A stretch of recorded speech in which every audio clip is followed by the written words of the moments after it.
And what are those disallowed to be indirectly accepted or solicited? Any gift, gratuity, favor, Your Honor, entertainment, loan, or anything of monetary value. The fact that the Secretary, Your Honor, entertained the course of his official duty as the supposed implementer of the law, or in connection with any operation being regulated by or any transaction which may be affected by the functions of their office. Wala ako natatanggap ni 5. Wala. Hanggang ngayon po, Mr. Chair. Pangalawa, napakaklaro ng sinabi ng Department of Justice. Andito ngayon ang DOJ. But anyway, we stick to what is legal. Pagdating sa usapan dito. Ako lang, I am just approaching you sa human side. Okay? So, thank you. Attorney Torion, you're raising your hand? Yes, Your Honor. I would just like to politely respond to the statements made by Secretary Abalos, Your Honor, as well as Undersecretary Felix T. that this is not disallowed. In effect, this is legal. With due respect, I disagree. Because the provision of Section 7D of Republic Act 6713 is very clear, Your Honor, with due respect to our Honorable Secretary. And that during the press conference, he clearly said that there is this reward, implying, implanting into the minds of the people that he already received it. But he clarified it today that he did not receive the award yet. But if we read the law, Your Honor, the clear letters of the law state, public officials and employees shall not solicit or accept directly or indirectly. So even indirect acceptance, therefore, Your Honor, is covered within the great prohibition under Section 7D.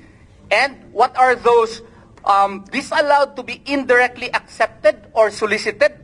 Any gift, gratuity, favor, Your Honor, entertainment, loan, or anything of monetary value. The fact that the Secretary, Your Honor, entertained the reward is in effect an indirect favor that he granted upon the person unidentified to put up this award. And this is even made graver, Your Honor, in the light of the fact that this was done in the course of his official duty as the supposed implementer of the law, or in connection with any operation being regulated by or any transaction which may be affected by the functions of their office. He is the Secretary of Interior and Local Government who manages the entire gamut of government operations insofar as law enforcement is concerned. Therefore, he should have high moral as well as legal ethics to refuse such favor, Your Honor, directly or indirectly, because public office is a public trust.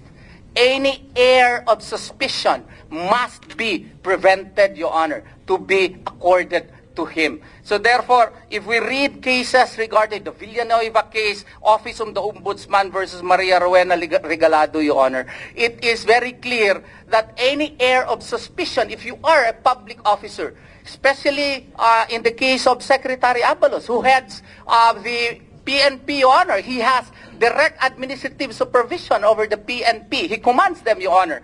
Then he should have exercised that becoming modesty to entertain directly or indirectly any favor from any person, because that would cast aspersion insofar as his reputation. It is illegal under the law, Your Honor. That is being said with due respect, Your Honor. Yes, Attorney. Before I recognize Secretary Abalos, pakibasa nga ulit yun, yung sinabi mo kayo na gratuity, favor. Public officials shall not solicit or accept directly or indirectly. Yung word na indirectly. Okay, so ano yun? Any gift, gratuity, favor. Gratuity, favor, entertainment, loan, or anything of monetary value. An award has a monetary value. Then he is prohibited from entertaining that directly or indirectly because it has monetary value, especially in this situation, Your Honor, that it is in the course of his official duty. That is Section 70, Your Honor, or in connection with any operation being regulated by or any transaction which may be affected by the functions of their office. He is supposed to implement the law. Now, he has already invited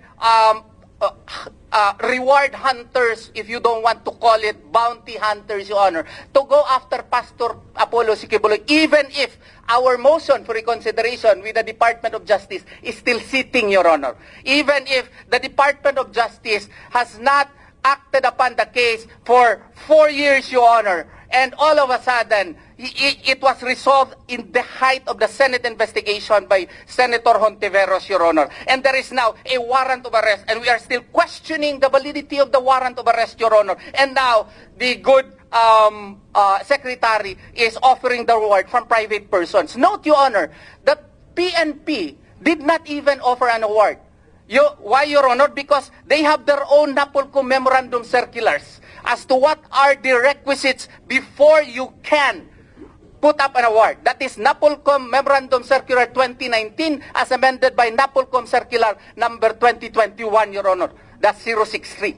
So therefore, Your Honor, the NAPOLCOM is governed, Your Honor, by certain rules as to when you can offer a reward.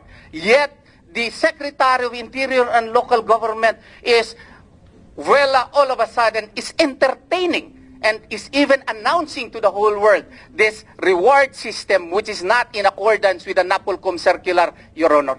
Thank you. Thank you. You may respond, Secretary Abalos. Yes, Mr. Chair. Yes. Unang-una, sana napakinggan ni Atty. Torion. Nakikinig po ako. Yes. Yes. Dapat lang makinig ka. Ngayon, number 1, ako po ay hindi nag-solicit. Never ako nag-solicit. At hanggang ngayon, wala ako natatanggap ni 5. Wala. Hanggang ngayon po, Mr. Chair. Pangalawa, napakaklaro ng sinabi ng Department of Justice. Andito ngayon ang DOJ. Pagdating sa batas, dapat tignan natin ang sinasabi ng Department of Justice at klarong-klaro ang sinasabi ni Yusek Nicolas Felix T. tungkol dito. At pangatlo, sabihin na natin yung sinasabi ninyo, matagal, etc., etc. Kaya naman tumagal to, hindi siya sumusuko eh. Di pasukuin nyo si Pastor Kibuloy. Kaya nga nagkaroon tuloy ng warrant of arrest eh. Matitigil lamang to kung siya harapin niya ito at sinasabi nyo naman kanina, hindi ko naman sinasabi, klaro naman sinabi ko, he is deemed to be innocent until his guilt is proven. No? So, dapat lamang ito. No? So, yun naman po ang aking sagot. And let it be on record na yung po ang posisyon ko rito. Thank you so much, Mr. Chair. Just a quick Thank you, reply. Secretary Abalos. You may respond, Atty. Torion. With due respect to Secretary Abalos, the problem with this explanation is not it only covers one half of the law. What is prohibited, Your Honor, is that public officials and employees shall not solicit or accept directly or indirectly.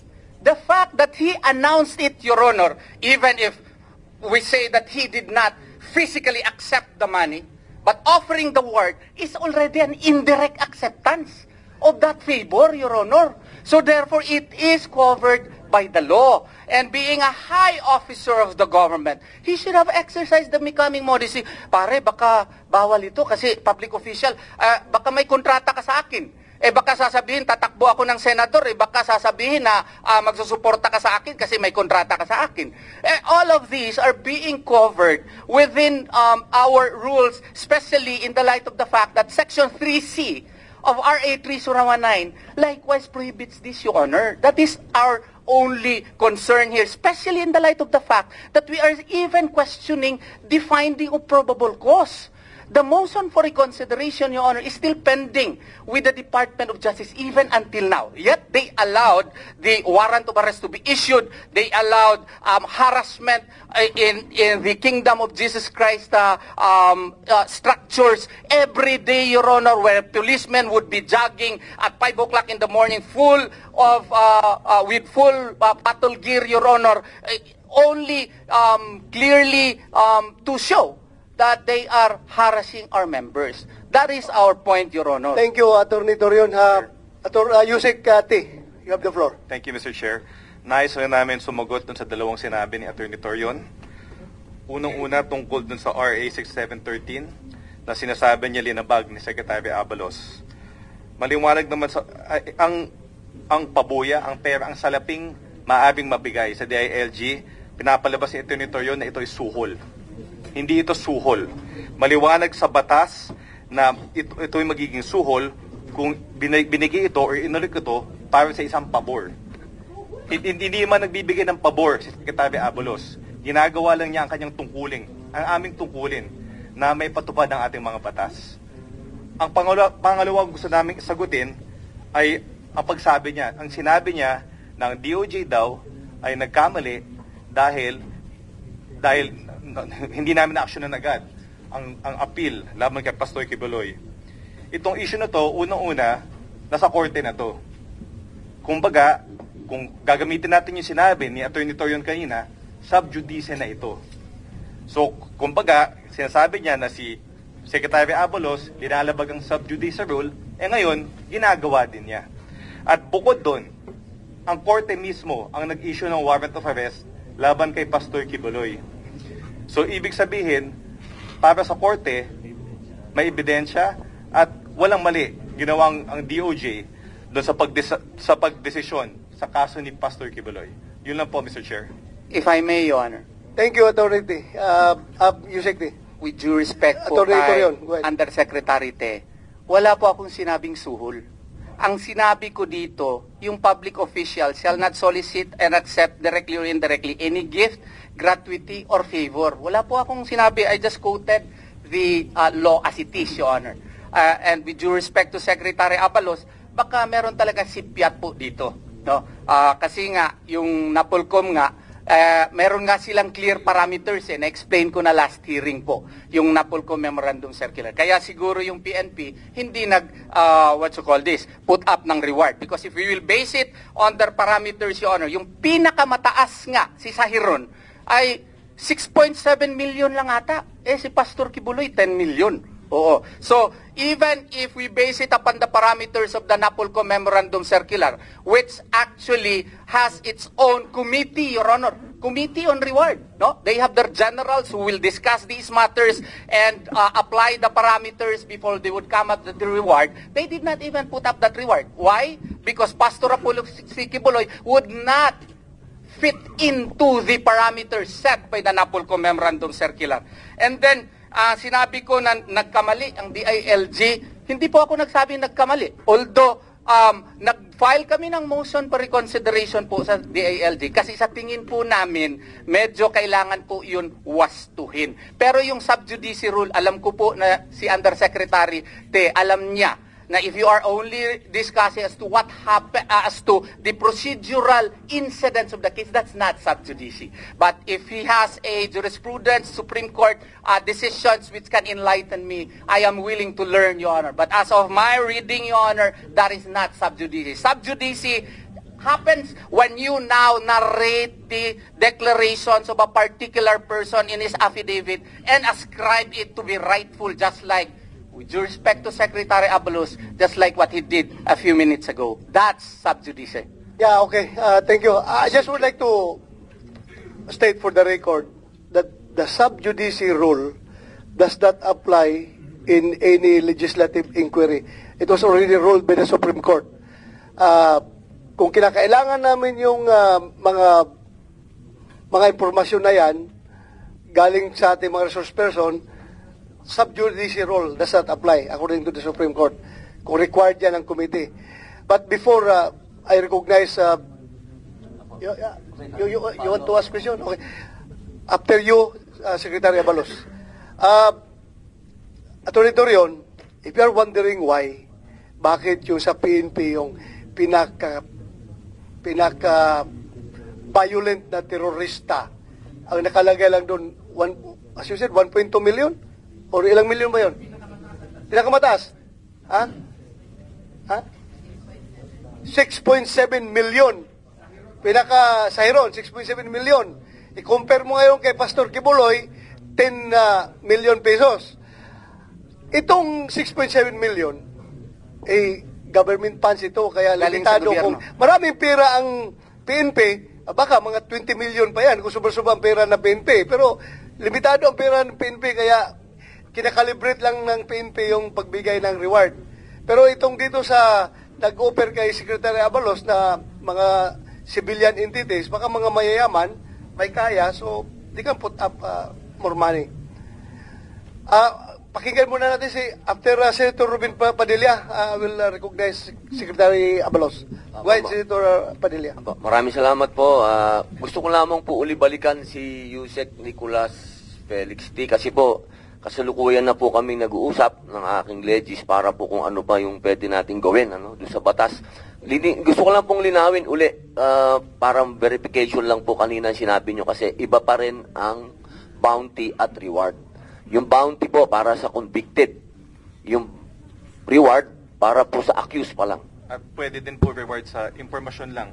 Informasyon lang. Nagagawin na ng Opo, yung po. Pero, Sige po. I would like to correct you, Senator Robin Padilla. Ang nakalagay doon sa konbiktado na mga terrorist, reward pa rin na nakalagay doon. Reward pa rin. So, ibig sabihin, actually interchangeable yung word na yan, bounty or reward, depending how you term it. Kasi nakalagay talaga sa PNP, reward. Please continue. Paano po yun? Pareho po ba ang gravity nun? Halimbawa lang po, nagtatanong lang po kami wala po akong gustong yun dito. Nagtatanong lang po kami para makagawa po kami ng tama kung ano yung kailangan ng batas. Opo. So, paano po yun? Magkaparehas po ba ang gravity ng accused at ang convicted na? Yung force po na, yung strong arm of the law, pareho po ba yun? Iba po yun. Iba po yun. Ang convicted, wala na po siyang presumption of innocence. So, mas nakakabuti na mas karapat-dapat pa na maaresto ang mga taong nakatulan na. So, masasabi po natin na kapag accused, hindi po kailangan ng force na matindi, na gano'n? Ano po ba? O same force lang ang gamit? O ano po ba? Walang distinction. Walang distinction. Basta pinaghahanap ka ng batas. Wanted ka, convicted ka, o accused ka pa lang. Basta pinaghahanap ka ng batas. Parehas yan. Gano'n po. Nasa implementation na po yun, Mr. Senator. Nasa rules of court naman natin, sa rules of arrest. Pag maaari pong gumamit ng necessary means ang ating mga layas habang ini-implement ng warrant of arrest. Opo. Salamat po. May tanong lang po ako sa ating mga kasama po sa KOJC. General, opo. Hindi po ba kayo nakaramdam ng parang medyo iba ang trato sa inyo ng batas? Magandang araw po muli. Salamat po sa tanong, Senator Padilla. Mula-mula po talagang wala na po kaming nararamdamang batas. Lahat po kasi hindi na po nabigyan ng chance si Pastor, kami sa KOJC. Magmula po sa kaso ng una sa SMNI, wala na rin po. Puro naman po hindi naaayon sa batas yung paglilitis, yung pagkuklose ng SMNI. Ngayon kay Pastor po, sinabi na ni Pastor, si Pastor yung masunurin sa batas kasi nagtuturo siya ng mabuti sa amin.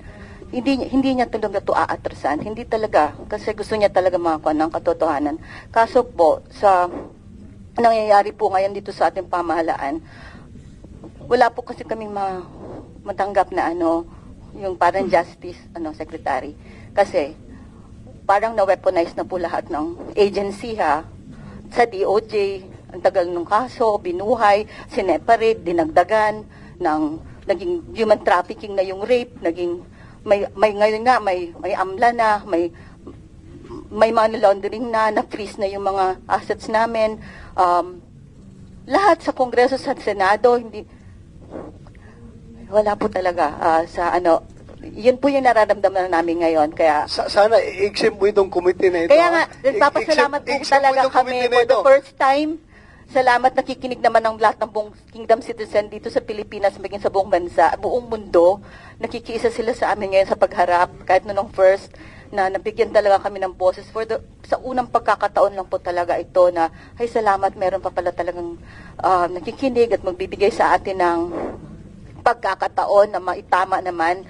Kaya Papasalamat po talaga, malaki pong papasalamat namin Senator Robin in behalf sa lahat po ng QOJC. At ganun lang din po ang kanina naman talaga, ang gusto lang naman namin malaman. So nag-uusap tayo ng batas kung reward ba o bounty. For the sake sa amin din 'yon. Biglang nagkaroon ng patong sa ulo si Pastor. Kaya sa amin na sino 'yon? Magtatanong talaga kami, bakit meron kaibigan ba namin, kilala ba namin, o may kaaway ba si Pastor? Meron bang nagkaka-interest kay Pastor na mawala siya?